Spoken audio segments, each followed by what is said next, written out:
अस्सलाम वालेकुम dear students, we are back now.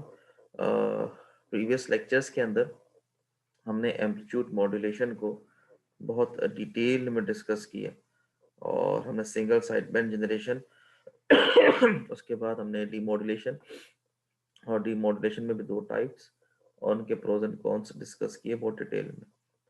जो एक वाज़ेह चीज़ जो रह गई और जो एक आपको एम्पलीट्यूड मॉड्यूलेशन में के लेक्चर्स में बताना मुझसे शायद रह गई, वो ये थी कि हमने नॉइज़ का इफ़ेक्ट जो है ना शायद एम्पलीट्यूड मॉड्यूलेशन में नहीं व्यू किया।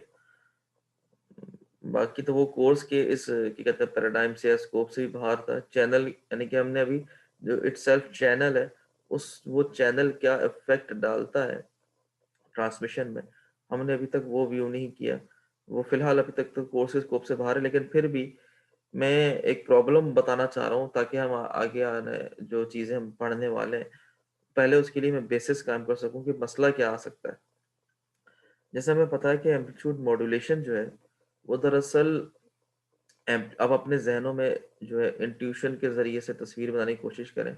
मैं जो आपको बात बता रहा हूँ, अगर मेरी बात आपको समझ में आ जाएगी और तस्वीर बना सकेंगे आप अपने ज़हन में, तो बहुत अच्छे तरीके से आपको चीज़ समझ में आ जाएगी। एम्पलीट्यूड मॉड्यूलेशन दरअसल एम्पलीट्यूड की वेरिएशन है कैरियर के अंदर। जो कैरियर के अंदर एम्पलीट्यूड की वेरिएशन होती है with respect to modulated wave या with respect to base band signal. For instance ये हमारे पास फॉर एग्जांपल ये हमारे पास एक बुनियादी तौर पे बेस बैंड सिग्नल है और ये हमारे पास एक कैरियर सिग्नल है हाई फ्रीक्वेंसी का। ये एक हाई फ्रीक्वेंसी कैरियर सिग्नल है और एक हमारे पास बेस बैंड सिग्नल है। जब इसको एम्पलीट्यूड मॉड्यूलेशन करते हैं हम, तो हम ये बात देखते हैं, मैं इसको बनाता हूँ, होल्ड ऑन अ सेकेंड, इसको रब करके। तो ये बात हम देखते हैं, मैं ज़रा इसको बना के मैं पहले इसको बना दूँ।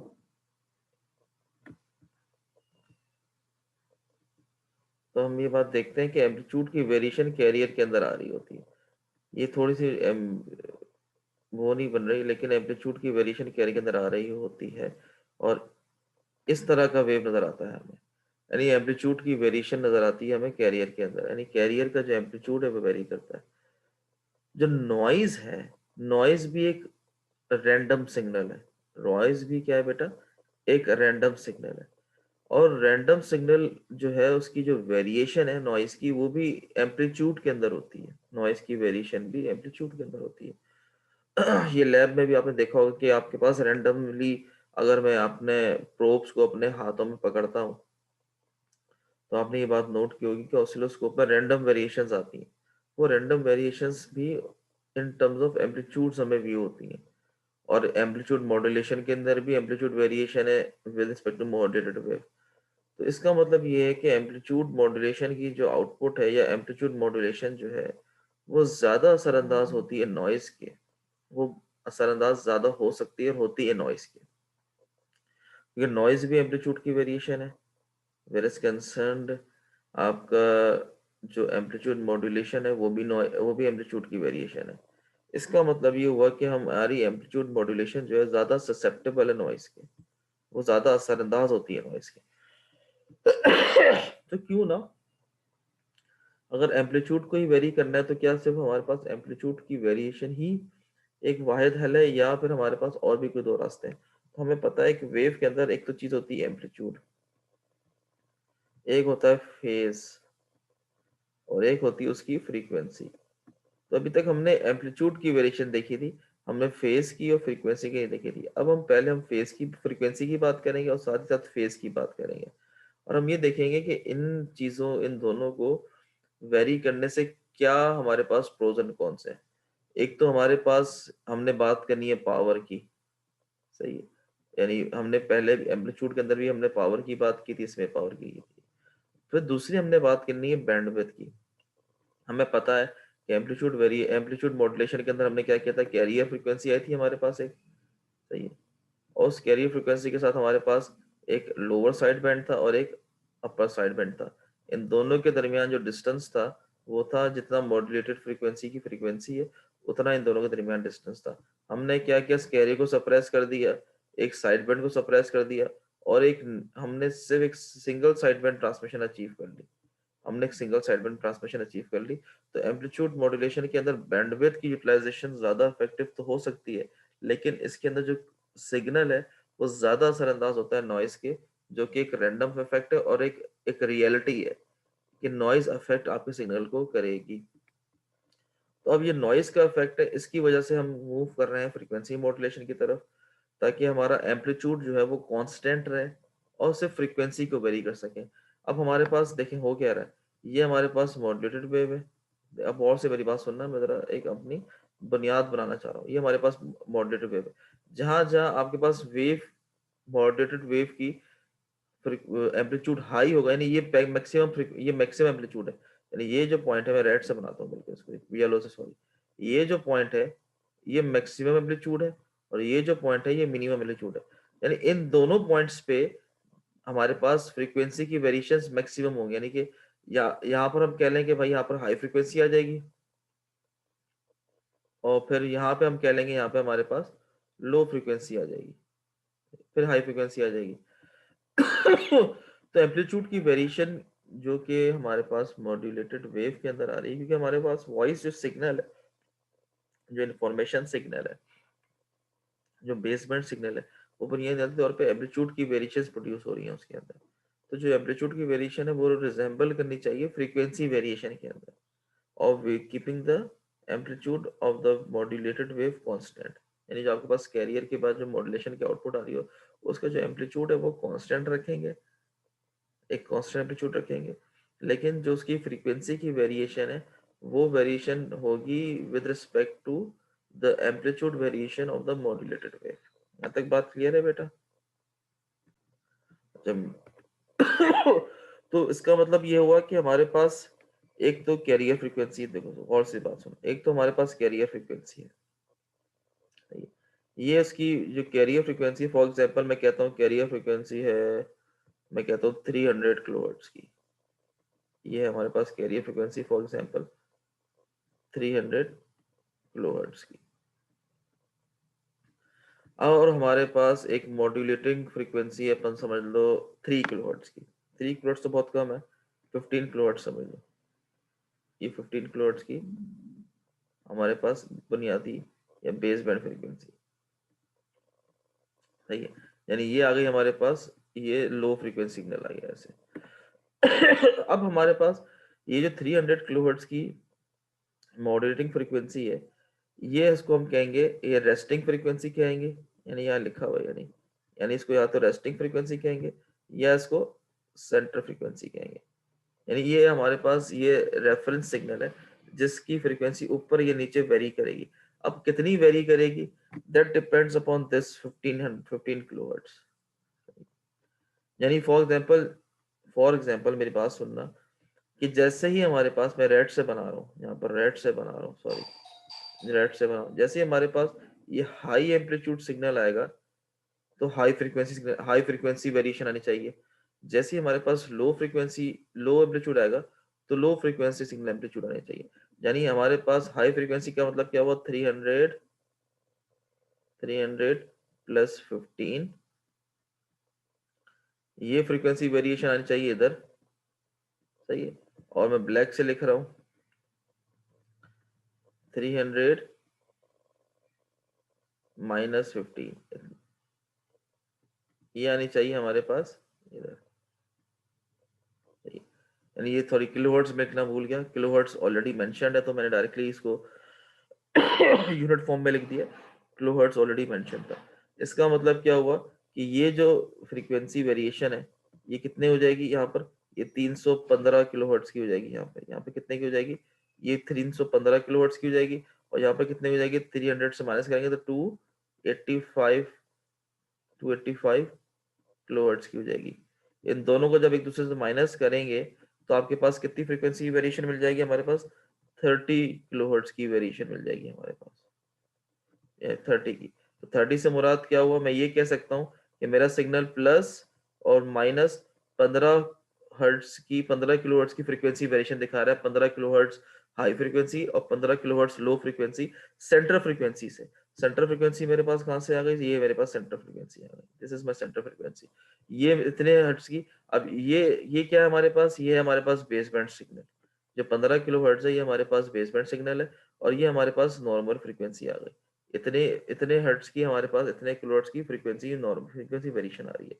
तो ये जो मैं कह रहा हूँ अमाउंट ऑफ, यानी कि यहाँ पर लिखा है ना, ये वाला पॉइंट जो है, दिस पॉइंट, इस पॉइंट को देखें, the amount of change in carrier frequency produced by modulating signal is known as frequency deviation. यानी इसको हम कहते हैं अमाउंट ऑफ चेंज, जो कैरियर फ्रीक्वेंसी प्रोड्यूस हो रहा है मॉड्यूलेटिंग सिग्नल, यानी ये जो चीज है, इसको मैं फ्रीक्वेंसी डेविएशन भी कह सकता हूँ। The maximum frequency deviation occurs, जो हमारे पास मैक्सिमम फ्रीक्वेंसी डेविएशन है वो कब अकर होगा, maximum amplitude of the magnitude signal, और वाइस वर्सा कहना चाहिए, मिनिमम फ्रीक्वेंसी डेविएशन कब अकर होगी, जब हमारे पास मिनिमम सिग्नल होगा, जब मिनिमम एम्पलीट्यूड होगा आपका मॉड्यूलेटेड सिग्नल के अंदर। अच्छा जी, तो ये एक तो हमने बात की फ्रीक्वेंसी डेविएशन की। तो रेस्टिंग फ्रीक्वेंसी क्या कहते, जिसे किसे कहते हैं, विद नो मॉड्यूलेशन, यानी जो आपके पास रेफरेंस कैरियर सिग्नल है 300 किलोहर्ट्ज का हो गया, मेगाहर्ट्ज का हो गया। अब ये हमने फ्रीक्वेंसी मॉड्यूलेशन की बात की थी, तो किलोहर्ट्ज की रेंज की बात नहीं करेंगे, यहाँ पर मेगाहर्ट्ज की रेंज की बात करेंगे। I am sorry. तो हमारे पास क्या हो गई, ये रेस्टिंग फ्रीक्वेंसी हो गई।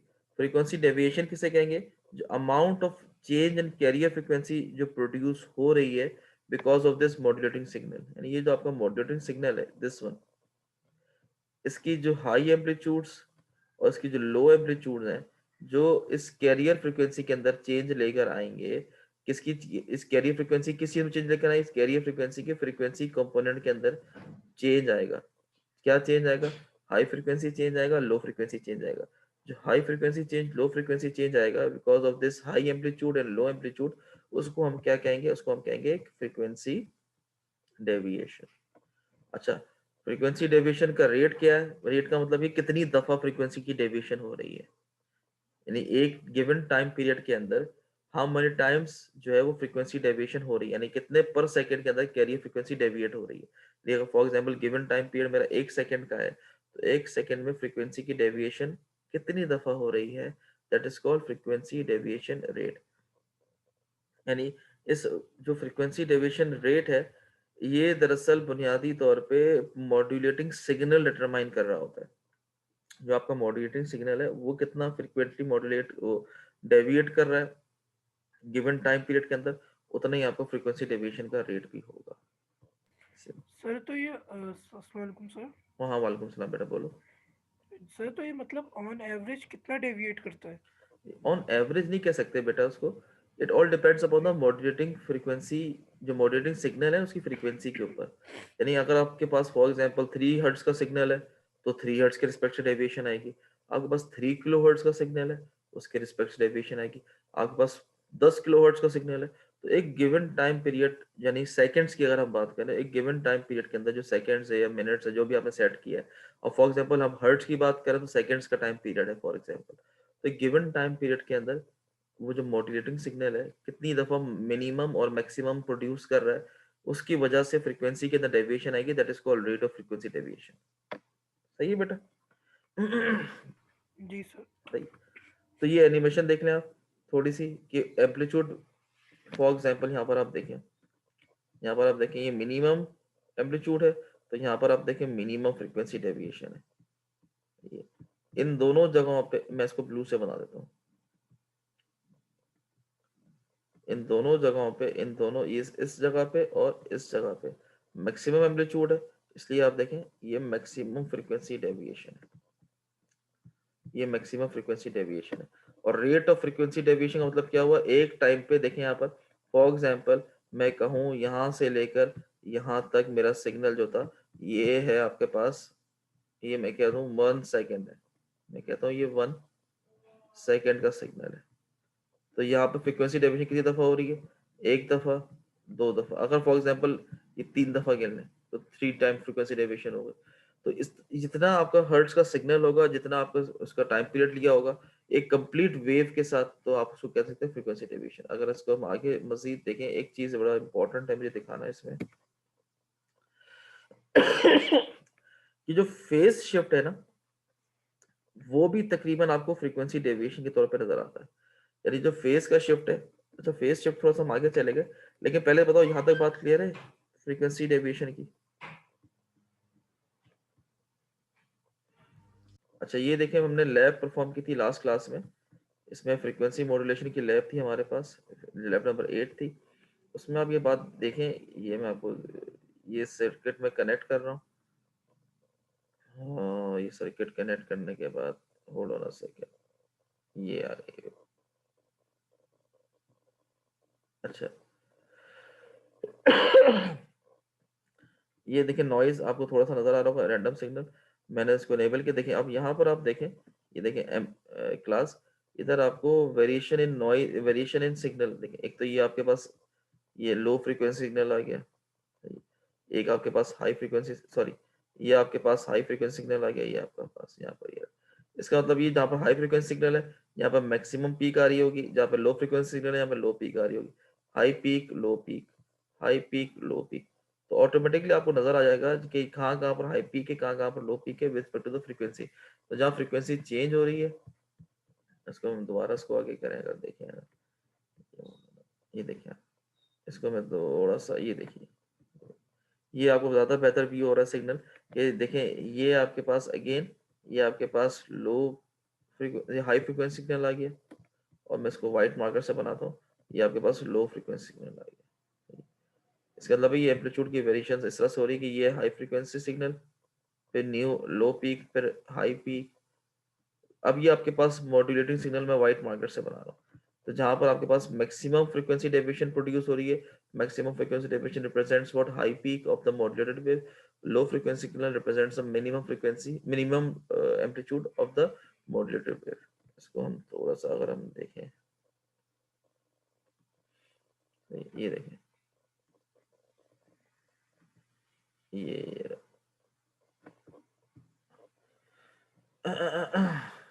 ये देखिए यहाँ पर मैंने क्या किया, ये डायरेक्टली मैंने, देखिए जो सिग्नल था, वो जो इनपुट सिग्नल था वो मैंने ओवरलैप करके यहाँ पर बनाया। इसको वीडियो को प्ले करूंगा, देखिए मैं मार्कर से बना के भी दिखाऊंगा। ये देखें, ये मेरा मॉड्यूलेटेड सिग्नल जो है उसको मैं ड्रॉ कर रहा हूँ साथ साथ।